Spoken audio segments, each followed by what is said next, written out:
The presentation I make here is the economic impact assessment of climate change for Pacific Northwest agricultural systems. And I'm working on this project with other colleagues from Oregon State University as well, and the University of Idaho and Washington State University. For this research, we basically focus on the REACH project, which is defined in the map over there, including the northern Idaho, north central Oregon, and eastern Washington. And this actually is a project for a 5-year to examine the long-term profitability of the cereal production systems on the current and future climate change, as well as the climate change mitigation practices. So this is related to one of our motivations of doing this research.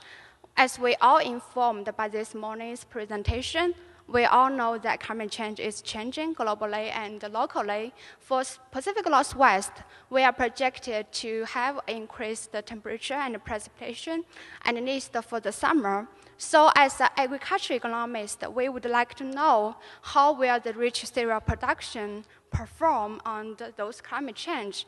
And more importantly, we would like to know the impact assessment, considering not only the climate change, also the development of the future world. Compared to climate change, projection the future world is very difficult because it's uncertain for us, but it doesn't mean it's unpredictable. We can still use some ways to future the future world. And in this impact assessment framework, our first step is to develop the state of the future world. We call this the representative agriculture pathways, or RAPs. And then we use the information of these RAPs together with project changes from crop simulation models to investigate the economic, environmental, and social impacts. We do this use the trade-off analysis model, that is the TOA-MD model for the sake of simplicity. So in the development of those RAPs, there are a lot of questions involved. For example, why we need those RAPs, how to develop those RAPs, and how to link those RAPs to the TOA-MD model.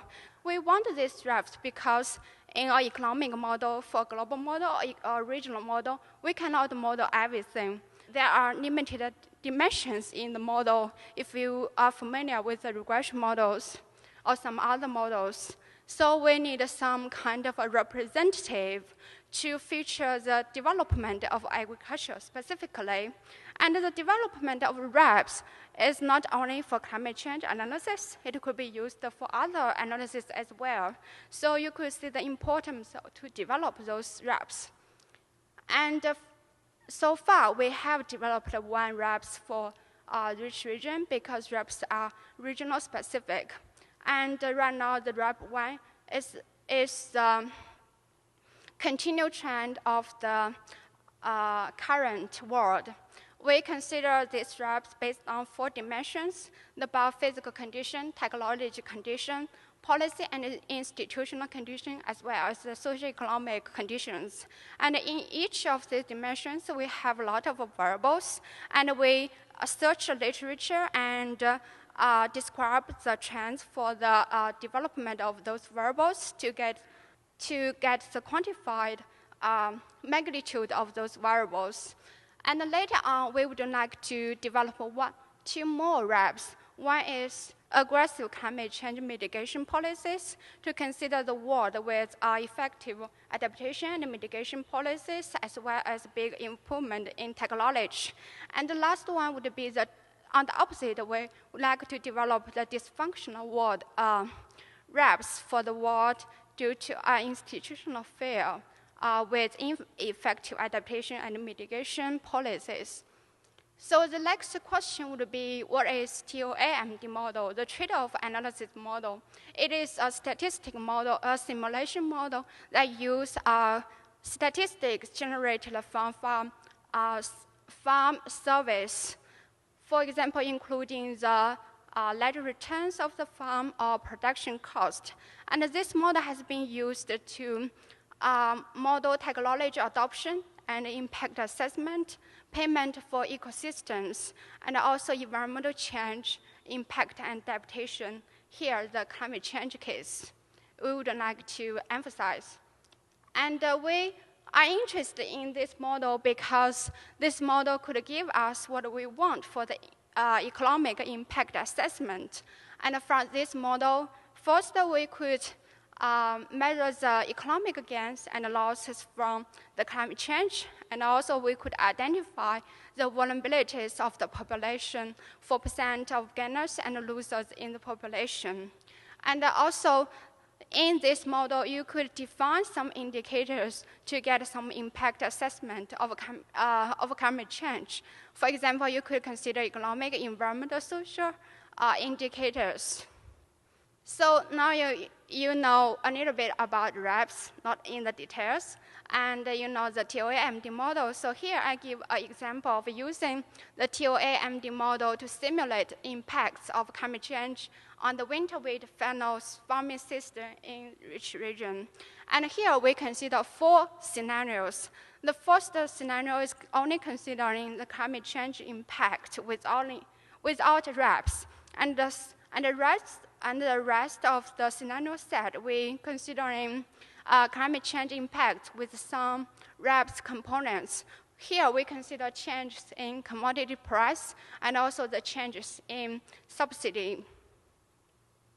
So to set up the TOA-MD model, we first need to select which climate model we need. I think as the presentation made in this morning, for the robust decision, we need to choose like the worst climate model and the best climate model. So here we choose GCM5 as the most positive climate model, gives a 9% increase in winter wheat yield.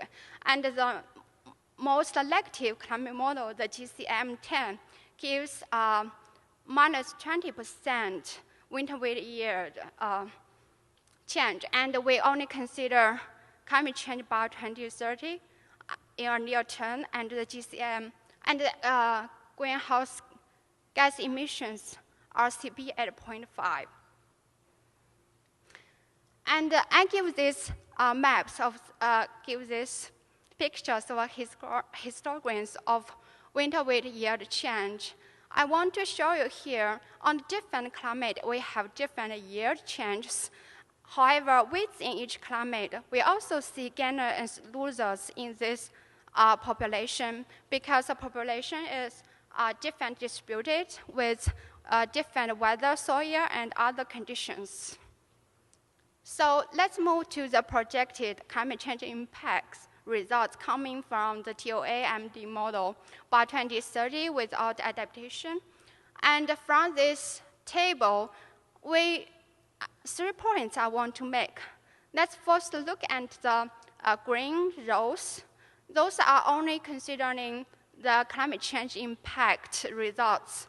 And you could see at different GCMs, we have different net loss, percent net loss, ranging from -9 to 19%. And when you look at the climate change impact with price changes, for example, 50% increase or 50% decrease, the orange rows gives you those economic loss or gains. And for the most positive GCM, we have net loss, percent of net loss range from -14 to -5%. That means farmers are gaining from this climate. However, under climate 8, the middle case, actually farmers are losing from 2% to 6%.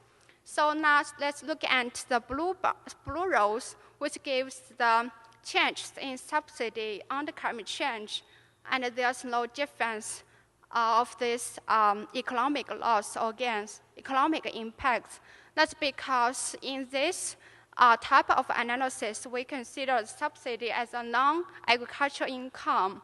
When we consider the subsidy as part of the economic agricultural income, this result would be different. So here are take-home points from our presentation.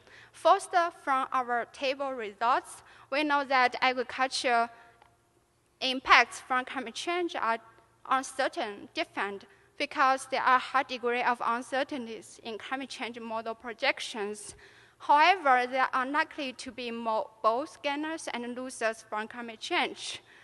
And when we consider the RAPs, or the alternative states of the future world, this, including of the RAPs, also affect our magnitude of the economic impacts to increase the vulnerability of those economic impacts. Of course, our results here are just the first step to measure the climate change impacts. Our next step is to consider the adaptation practice within this region. Agriculture is part of the sector with a huge capability to adapt. So I think that's very important for our further research. And here I want to acknowledge the founders and partners of this project. Thank you very much.